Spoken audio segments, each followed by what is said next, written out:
Découvrez le processus étape par étape d'installation de nos clôtures en composite qui amélioreront à la fois le style et la sécurité de votre arrière-cour. Veuillez consulter le guide d'installation pour plus d'informations. Rassemblez les outils suivants: mètre, niveau, crayon, cordeau, peinture en aérosol, perceuse électrique, forêt, rallonge de forêt, scie circulaire ou à onglet, maillet en caoutchouc, cliquet, clé à molette, lunettes de sécurité, gants de travail et piquet de sol. Pour les installations scellées dans le sol, vous aurez également besoin d'une brouette, d'une pelle ronde, d'une tarière ou d'une foreuse, de gravier et de béton à prise rapide. Commencez par déterminer le tracé complet du périmètre de la clôture. Identifiez la limite de votre propriété et marquez la zone désirée à l'aide de piquets plantés à 6 pouces ou 15,2 cm de distance à l'intérieur de la zone.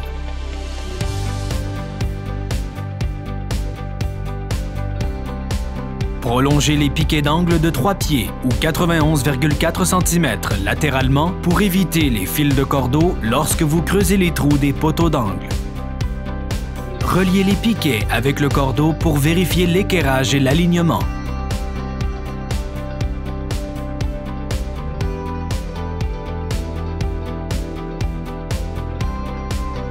Mesurez 72 pouces ou 182,88 cm d'un centre de poteau à l'autre. Marquez les positions avec de la peinture en aérosol et identifiez l'emplacement du portail. Pour le portail, l'espacement sera plus petit et devra mesurer 64,8 pouces ou 164,5 cm du centre de poteau de portail à centre de poteau. Pour les installations scellées dans le sol, utilisez les poteaux de 8 pieds ou 244 cm, les caches-rainures, les capuchons, les rails inférieurs, les longs angles en L et les vis. Retirez les capuchons et les caches-rainures des poteaux. En commençant par le poteau d'angle ou d'extrémité, creusez des trous de 30 pouces ou 76,2 cm de profondeur et de 8 pouces ou 20,32 cm de diamètre. Dans les climats plus froids, vous devrez peut-être ajuster la profondeur du trou pour passer la ligne de gel. Veillez à mesurer 72 pouces ou 182,88 cm d'un centre de poteau à l'autre et 64,8 pouces ou 164,5 cm du centre de poteau de portail à centre de poteau. Ajoutez 6 pouces ou 15,24 cm de gravier de drainage au fond des trous. Placez les poteaux dans les trous à 74,8 pouces ou 190 cm du haut du poteau jusqu'au sol. Avant de fixer les poteaux en place, insérez le rail inférieur pour assurer un espacement adéquat entre les poteaux. Versez 100 livres ou 45,36 kg de béton à prise rapide dans chaque trou. Nivelez et redressez les poteaux à mesure que le béton durcit. Assurez-vous que le béton soit complètement sec avant de continuer. Avant d'ajouter les rails, marquez et pré-percez les trous.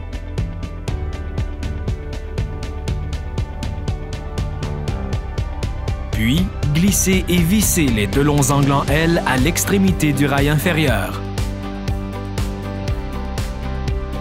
Faites glisser le rail inférieur dans la rainure des poteaux, en veillant à ce qu'il soit de niveau et vissez les angles en L.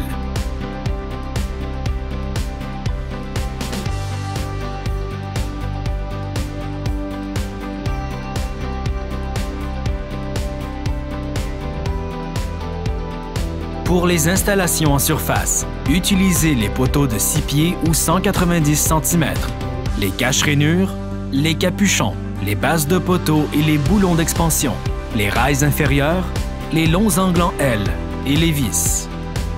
Retirez les capuchons et les caches-rainures des poteaux.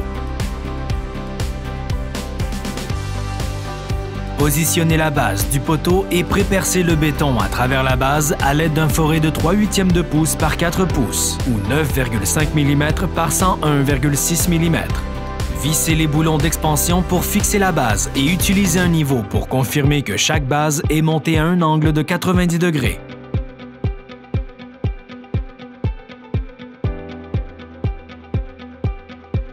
Faites glisser le poteau sur la base. Vérifiez qu'il est de niveau, puis insérez le rail inférieur pour assurer un espacement adéquat entre les poteaux. Avant d'ajouter les rails, marquez et pré-percez les trous. Puis, glissez et vissez les deux longs angles en L à l'extrémité du rail inférieur. Faites glisser le rail inférieur dans la rainure des poteaux en veillant à ce qu'il soit de niveau et vissez les angles en L. Pour compléter votre installation, vous utiliserez les lames de clôture, les rails supérieurs, les angles courts en L et des vis. Insérez chaque panneau dans la rainure du poteau en veillant à ce que la languette soit orientée vers le haut. Si l'espace entre deux poteaux est inférieur à la longueur des panneaux, marquez la mesure entre les rainures des poteaux et coupez les panneaux et les rails à la bonne taille. Une fois les trous marqués et pré-percés, glissez et vissez les deux angles en L à l'extrémité du rail supérieur. Faites glisser le rail supérieur sur le dernier panneau en veillant à ce que le côté rainuré soit orienté vers le bas. Tapez avec un maillet en caoutchouc et vissez. Glissez les caches-rainures dans les rainures de poteaux inutilisées. Il se peut que vous deviez les couper pour qu'ils s'adaptent correctement. Placez le capuchon sur le poteau et tapotez avec un maillet en caoutchouc pour le fixer en place. Répétez ces étapes section par section jusqu'à ce que vous ayez terminé votre clôture. Pour l'installation du portail, utilisez le cadre de portail et ses accessoires, le poteau de portail robuste et 11 panneaux de clôture. Reportez-vous aux étapes d'installation du poteau de clôture pour installer le poteau de portail. Pour les installations scellées dans le sol, utilisez un poteau de portail robuste de 8 pieds ou 244 cm. Pour les installations en surface, utilisez un poteau de portail robuste de 6 pieds ou 190 cm avec la base de poteau robuste. Disposez les 4 parties du cadre de portail et les 4 renforts d'angle. Les parties les plus longues vont de chaque côté verticalement, tandis que les plus courtes en haut et en bas. Assemblez le cadre inférieur aux côtés avec les renforts d'angle et les vis M4.2 par 38. Vérifiez que le cadre inférieur gauche comporte des trous pour les vis de fixation pour l'aile inférieure. Utilisez le maillet en caoutchouc pour éliminer les espaces entre les pièces.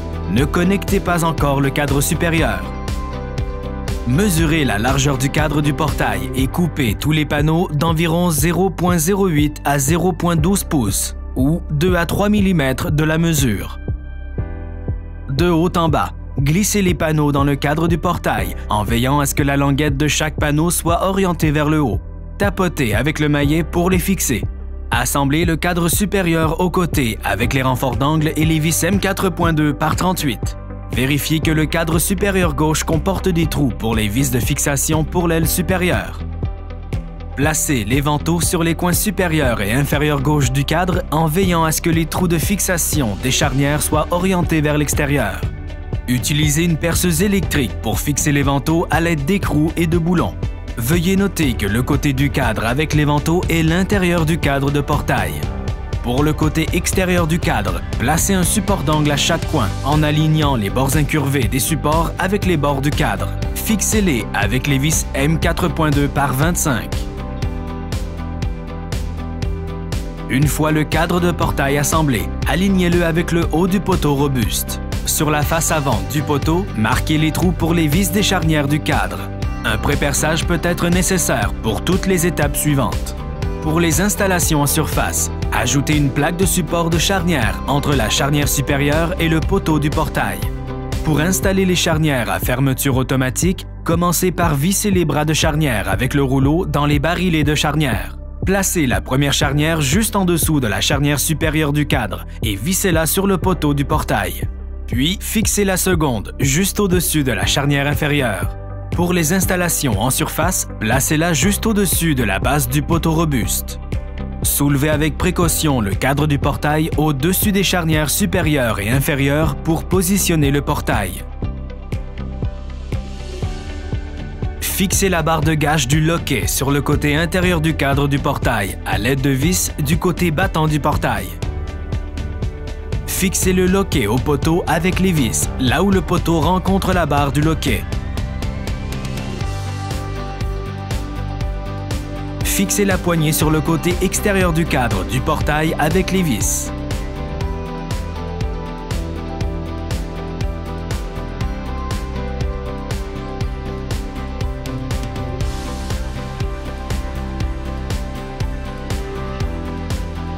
Pour toute question, n'hésitez pas à contacter notre service client